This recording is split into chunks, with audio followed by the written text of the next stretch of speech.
Man jada wajada, barang siapa bersungguh-sungguh, ya pasti akan berhasil. Assalamualaikum warahmatullahi wabarakatuh. Kepada Bapak, Ibu, dan Dewan Juri yang terhormat. Perkenalkan, nama saya Siran Khairi Niswa dari SD Negeri 2 Bayem. Kali ini saya akan bercerita yang berjudul Tekad Baja Sunan Gesi. Dahulu kala hidup seorang perjaka muda bernama Cokrojoyo. Menurut Bapak Tanah Jawa, Cokrojoyo merupakan keturunan Raja Brawijaya V. Namun, pekerjaan sehari-harinya adalah menyadap nira. Ia tergolong orang yang bekerja keras dan tidak putus asa. Meskipun pekerjaannya sangat melelahkan, ia tidak pernah mengeluh agar tidak merasa jenuh. Ia bekerja sembari bernyanyi. Tungklun tangklantung golek rejeki nganggo bumbung, yang artinya kesana kemari mencari rezeki memakai bambu. Syair itu terus dinyanyikan berulang-ulang sehingga hatinya senang. Cokrojoyo pun merasa tak terbebani dalam bekerja setiap menembang syair itu. Pada suatu hari, ada seorang laki-laki membawa tongkat melewati hutan di mana Cokrojoyo sedang menyadap nira. Orang itu adalah Sunan Kalijaga. Kebetulan sekali saat itu beliau sedang syiar agama Islam di daerah Kedustatan atau Puruk Sewu. Orang itu mendengarkan Cokrojoyo bernyanyi sambil bekerja. Sunan Kalijaga senang mendengarkan syair lagu itu. Cah bagus, lagumu apik, tapi bakal luwih apik lan manfaat yang diganti dadi syahadat. Yang artinya, nak, lagumu bagus, tapi bakal lebih baik dan bermanfaat apabila diganti menjadi syahadat. La ilaha illallah Muhammadar Rasulullah. Cokrojoyo pun mengiyakan saran dari beliau. Ia mempraktikkan itu selagi bekerja. Sunan Kalijaga masih terdiam, tangannya bersedekap, matanya memperhatikan Cokrojoyo menyadap nira. Kalau kau mengambil nira dengan cara seperti itu, naik turun dari pohon satu ke pohon lainnya, lalu kapan Cah Bagus mendapat banyak nira? Lalu, bagaimana caranya aku mendapat nira dengan mudah di sana? Cokrojoyo tertawa. Kemudian mendekati dan menepuk pundak Cokrojoyo yang baru saja turun dari pohon kelapa. Reneo tak warai, carane koyo ngene. Wite aren kue elus, banjur diawe-awe. Yang artinya, sini aku ajari. Caranya seperti ini, pohon aren dielus, kemudian dipanggil turun. Sunan Kalijaga mempraktikkan caranya. Seketika, pohon itu menunduk di hadapan keduanya. Tanpa susah payah, Cokrojoyo mendapatkan banyak sekali nira. Anehnya, aren yang dikumpulkan dapat berubah menjadi emas. Cokrojoyo terbelalak tak percaya melihat apa yang ada di depannya. Engkau sungguh sakti di sana. Bisakah aku melakukannya sendiri? Cobalah anak muda. Cokrojoyo pun maju selangkah ikut mencoba melakukannya dengan cara yang sama. Pohon aren dielus, kemudian dipanggil turun sembari melantunkan syahadat yang baru saja ia ajarkan kepadanya. Cokrojoyo terpana melihat apa yang ada di depannya. Menakjubkan, aren itu berubah menjadi emas yang berkilauan. Cokrojoyo pun tak sadar bahwa Sunan Kalijaga sudah pergi meninggalkannya. Kesaktian Sunan Kalijaga masih terngiang-ngiang di dalam pikiran Cokrojoyo. Rasa penasaran ingin membuatnya untuk menelusuri jati diri orang itu. Cokrojoyo ingin menjadi murid Sunan Kalijaga, orang sakti yang baru saja ia temui. Cokrojoyo mencarinya di sekitar hutan, tempat terakhir mereka bertemu. Benar saja, Cokrojoyo melihat bayang-bayang manusia dari kejauhan. Itu dia orangnya. Secepat kilat, Cokrojoyo berlari mengejar.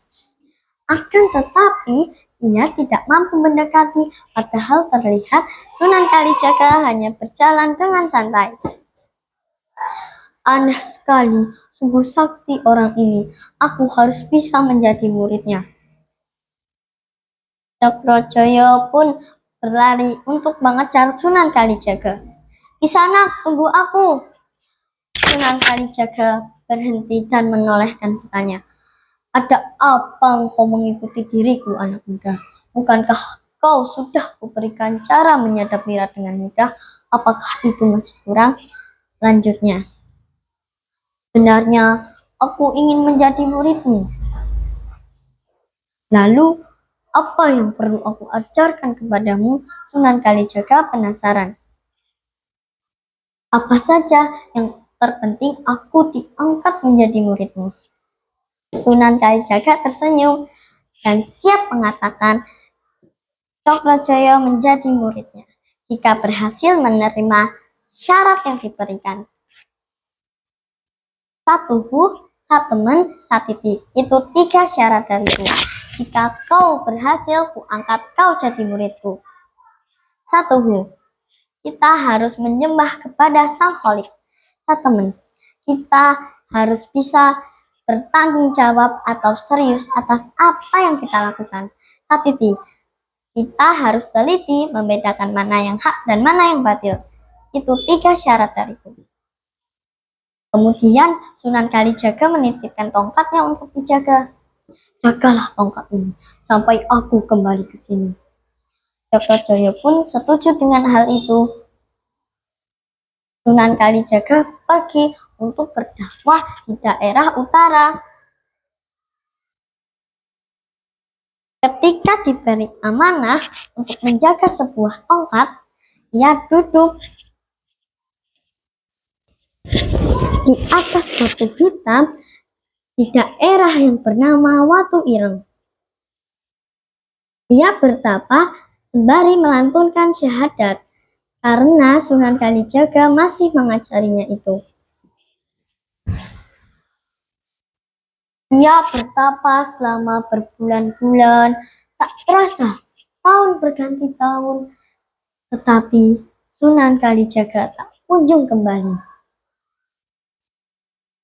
Sunan Kalijaga yang sedang berdakwah di daerah utara teringat tentang Cokrojoyo, calon murid yang sedang ia uji. Oleh hal itu, Sunan Kalijaga pergi ke Kedu Selatan untuk mencari muridnya. Tetapi tempat itu sudah tidak sama seperti dahulu. Tempat itu sudah berwujud alang-alang yang lebat. Sunan Kalijaga kesusahan untuk mencari Cokrojoyo.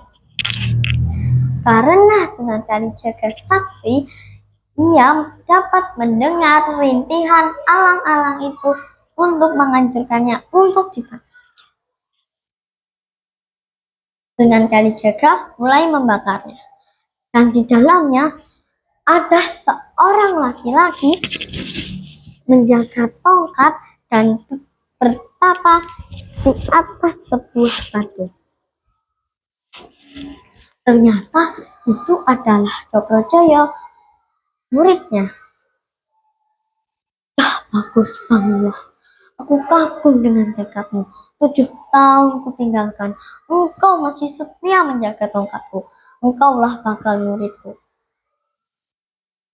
Atas izin Allah, kuberi nama engkau Sunan Geseng. Perlahan Cokrojoyo membuka matanya. Sulu rumput yang berduri melilit tubuh Sunan Kalijaga.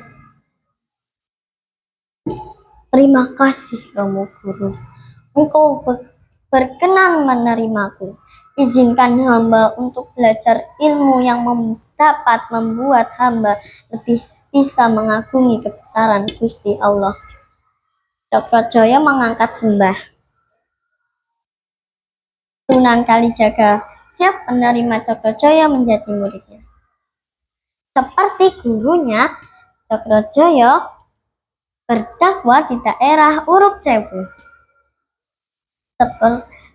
Cokrojoyo